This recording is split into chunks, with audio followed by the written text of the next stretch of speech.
Hey, salut tout le monde. Aujourd'hui, on se retrouve pour un exercice de traction, le meilleur exercice pour la largeur du dos. Pour ceux qui n'ont pas vu la première vidéo, le développé couché avec les haltères, je vous renvoie vers la vidéo, je vous mettrai un lien dans la description. Écoutez, on part pour 4 séries de 10 tractions non lestées. On va partir du principe que voilà, qu'on reste raisonnable aujourd'hui. 1 minute de repos entre chaque série, ce sera largement suffisant. Essayez d'être le plus énergique possible quand vous le faites. Il ne faut pas hésiter à être explosif. Et puis, écoutez, c'est parti pour votre coaching en immersion pour les tractions. C'est parti!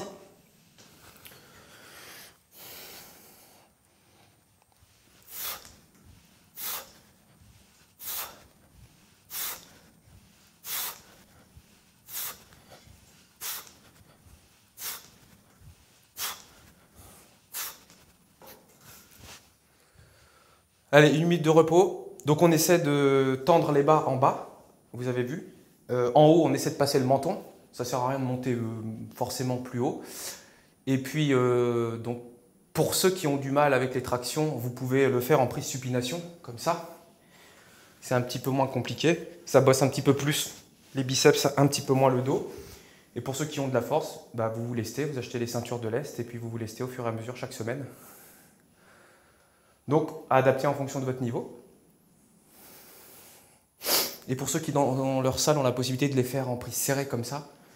Donc, je ne sais pas si vous voyez.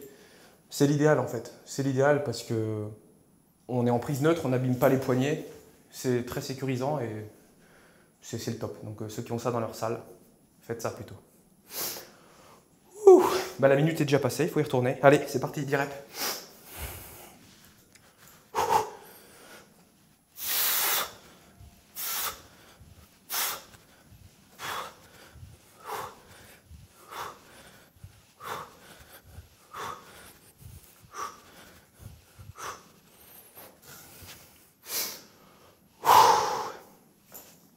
Comme d'hab, n'hésitez pas à boire pendant le temps de repos.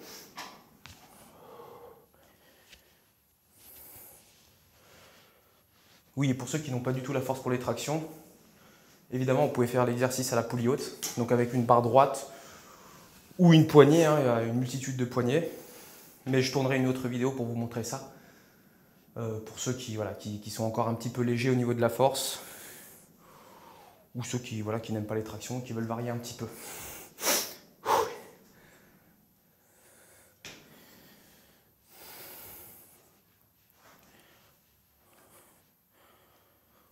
Bon là j'ai pris 1 minute de repos, contrairement à la dernière vidéo on était à 1 minute 30, les temps de repos varient en fonction de l'exercice.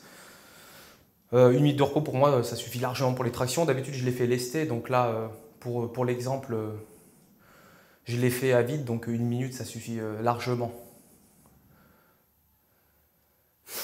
Allez on va y retourner.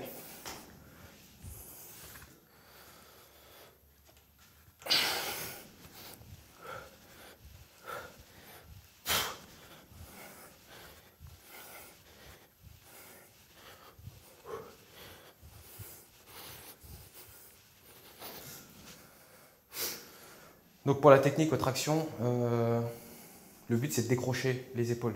Donc il faut vraiment que vous ayez un mouvement en fait de décrocher de l'épaule, comme si vous vouliez serrer les omoplates. Ça évite en fait que ce soit les bras qui travaillent. La plupart des gens ne prennent pas de dos aux tractions parce qu'ils tirent avec les bras. Donc il faut vraiment, comme vous le voyez sur la vidéo, sortir la cage. Et puis quand on tire, en fait, il faut un mouvement de décrocher de l'épaule. Comme si vous vouliez vraiment faire toucher vos omoplates en fait. C'est ce mouvement-là qui permet de travailler le dos, de contracter les dorsaux. Donc travaillez sur votre technique et si vous avez du mal à la poulie haute avec une barre droite, vous pouvez travailler ce mouvement-là, de décrocher de l'épaule. Parce que c'est la condition sine qua non pour avoir du dos. Quel que soit l'exercice du dos, que ce soit du tirage horizontal, des tractions, de la poulie, du rowing, c'est très important. Allez, ça fait 1 minute, donc dernière série, 10 répétitions, puis après je vous laisse là.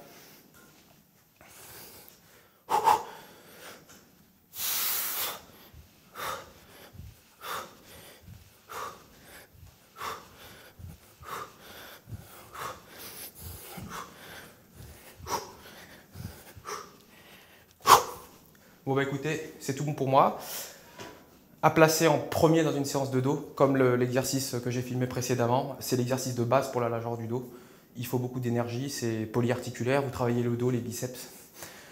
Donc à placer en premier dans votre programme de dos. Et puis bah écoutez, on se retrouve la semaine prochaine pour une nouvelle vidéo en immersion. Allez, salut tout le monde!